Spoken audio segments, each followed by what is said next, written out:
फेरफार हा शब्द आपण नेहमी ऐकतो. तुम्ही कधी विचार केलाय का? फेरफार म्हणजे काय? आणि त्याचा अर्थ काय होतो? व्यवहारामध्ये त्याचा उपयोग काय? आणि जमीन अधिकारामध्ये त्याला कशा पद्धतीने ग्राह्य धरलं जातं? हेच आपण या व्हिडिओच्या माध्यमातून समजून घेऊयात. मी हरिप्रसाद आणि तुम्ही पाहत आहात कायदा.com. तर फेरफार हा शब्द कायद्याशी रिलेटेड आहे, सातबाऱ्याशी रिलेटेड आहे आणि जमिनीच्या अधिकाराशी रिलेटेड आहे. फेरफार म्हणजे काय, तो कसा पाहायचा, तर सगळ्याची उत्तरं आपण या व्हिडिओच्या माध्यमातून समजून घेऊया. तर फेरफार म्हणजे काय हे अगदी सोप्या शब्दात सांगायचं झालं तर सुधारणा करणे, बदल करणे, तब्दील करणे आणि याची नोंद सरकारी दप्तरामध्ये कुठेतरी करायची, म्हणून त्याला फेरफार हा जमीन अधिकारातील भाग 6चा एक प्रकार त्या ठिकाणी आहे. मालकी दुसऱ्या व्यक्तीच्या नावावरती होते त्यावेळेस फेरफार किंवा बदलाची नोंद त्या ठिकाणी करणं गरजेचं असतं. तर फेरफारचे प्रकार आपण या ठिकाणी समजून घेऊयात. खरेदी विक्रीद्वारे होणारे फेरफार. जेव्हा तुम्ही जमीन विकत घेता त्यावेळेस तुम्हाला अधिकार त्या ठिकाणी सातबाऱ्यावरती तुमचं नाव त्या ठिकाणी जोडण्याचा असतो. ते नाव जोडण्यासाठी कशा पद्धतीची प्रोसेस असते, ही प्रोसेस म्हणजे फेरफार. फेरफारच्या माध्यमातून तुमच्या सर्व त्या ठिकाणी डॉक्युमेंटची माहिती त्या गाव नमुना 6 मध्ये त्या ठिकाणी ती जोडली जाते आणि नमुना 6 म्हणजे फेरफार.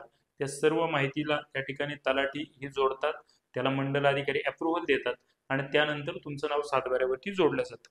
दुसरं म्हणजे वारसा हक्काने होणारे फेरफार.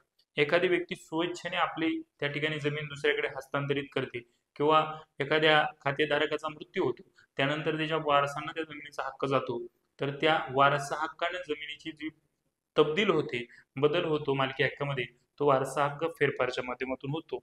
दुरुस्ती फेरफार. सरकारी नोंदणीमध्ये काही चुका असतील, क्षेत्रफळामध्ये किंवा अशा नावामध्ये काही बदल असेल, तर त्यासाठी आपल्याला दुरुस्ती फेरफार त्या ठिकाणी करावा लागतो. बिनशेती फेरफार. जमिनीचा उपयोग शेतीऐवजी निवासी वापरासाठी, व्यावसायिक कारणासाठी तब्दील करायचा असेल, तर हा निवासी फेरफार म्हणजे नॉन एग्रीकल्चर झोन आपण त्या ठिकाणी पाहतो, एनए प्लॉट, हाही विषय तुम्ही त्या ठिकाणी ऐकला असेल. त्यासाठी सुद्धा फेरफारची आवश्यकता त्या ठिकाणी पडते. फेरफार का महत्वाचा आहे हे आपण या ठिकाणी समजून घेऊया.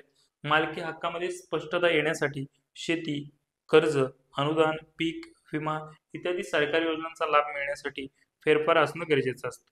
विवाद टाळण्यासाठी, सातबाऱ्यावरती मालकी लागण्यासाठी सुद्धा फेरफार महत्वाचा ठरतो. मालमत्तेची विक्री सोपी होते. तुम्ही जमीन विक्री करायचं ठरवलं तर खरेदीदार फक्त तीच जमीन घेईल ज्याचा फेरफार स्पष्ट असेल. तुमच्या जमिनीचे हस्तांतर कशा पद्धतीने झाले, ते योग्य प्रकारे झालंय का, तो कायदेशीर त्या ठिकाणी काय क्लिष्टता त्यामध्ये आहे का, हे सर्व आपल्याला फेरफारच्या माध्यमातून त्या ठिकाणी समजण्यास मदत होते. म्हणून फेरफार त्या ठिकाणी गरजेचा असतो. फेरफार कसा करायचा हे आपण या ठिकाणी समजून घेऊया. तर कागदपत्र गोळा करा. म्हणजे वारसा हक्काने करायचं असेल तर तुम्हाला वारसा हक्काची त्या ठिकाणी मृत्यूचा दाखला असेल, जमिनीची त्या ठिकाणी डॉक्युमेंट असतील, ती घेऊन त्या ठिकाणी तुम्हाला तलाठी कार्यालयात जावं लागेल. सातबारा उतारा, 8चा उतारा, आधार कार्ड, पॅन कार्ड यानुसार केसेसनुसार त्या ठिकाणी तुम्हाला ती माहिती तलाठी त्या ठिकाणी जाऊन द्यावी लागेल. तलाठी कार्यालयामध्ये तुम्हाला फेरफारसाठीचा अर्ज भरावा लागेल. त्यानंतर अर्ज तुमच्या कागदपत्राची पडताळणी केल्यानंतर तलाठी त्या ठिकाणी फेरफार टाकतो आणि तो फेरफार मंडलाधिकारी यांच्याकडे मान्यतेसाठी जातो. ऑनलाईन प्रक्रिया त्या ठिकाणी ही झालेली आहे.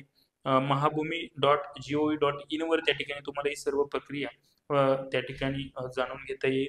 तुम्हाला गुंतागुंतीची वाटत असेल तर वकिलांचा सल्ला घ्या आणि या ठिकाणी या प्रक्रियेचा त्या ठिकाणी तुम्ही खऱ्या अर्थाने तिला सामोरं जा. फेरफार करताना काही चुका त्या ठिकाणी आपण टाळल्या पाहिजे, ते म्हणजे चुकीची कागदपत्र देणं. नेहमी खरी आणि बरोबर कागदपत्र, वैध कागदपत्र त्या ठिकाणी दिली पाहिजे. त्यामुळे फेरफार हा व्हॅलिड धरला जातो. कोर्टामध्ये तुमच्या जमीन ज्यावेळेस खटले त्या ठिकाणी एखादा व्यक्ती दाखल करतो त्यावेळेस फेरफार हा ऑथेंटिक प्रूफ त्या ठिकाणी मानला जातो. जर यामध्ये तुम्ही चुकीच्या गैरकृत्याचा त्या ठिकाणी कागदपत्राचा आधार घेतला असेल तर तो फेरफार रद्दबातल करण्याचा अधिकार त्या ठिकाणी आहे. नोंदी तपासणं विसरणं. फेरफार झाल्यावरती सातबारा तपासा, त्याच्यावरती नोंद झाली आहे का, काही चुका झाल्या आहेत का, हे त्या ठिकाणी समजून घ्या. विलंब करणं, जमीन खरेदी किंवा वारसा हक्कानं जर त्या ठिकाणी जमीन तुम्ही मिळवली असेल तर विलंब करणं हे सुद्धा चुकीचं ठरतं. त्यामुळे तुम्ही वकिलांचा सल्ला घ्या आणि या सर्व प्रक्रियेमध्ये पुढे जाऊ शकता. तर नक्कीच तुम्हाला हा व्हिडिओ कसा वाटला, फेरफारबद्दल माहिती आमच्या यूट्यूब चॅनलच्या माध्यमातून आम्ही देण्याचा प्रयत्न तर केलाच आहे. आपली प्रतिक्रिया नक्की कळवा आणि असेच कायद्याविषयी माहितीपूर्ण व्हिडिओ पाहण्यासाठी आमच्या कायदा.com या यूट्यूब चॅनलशी जोडले राहा. तोपर्यंत या व्हिडिओमध्ये इतकंच. धन्यवाद.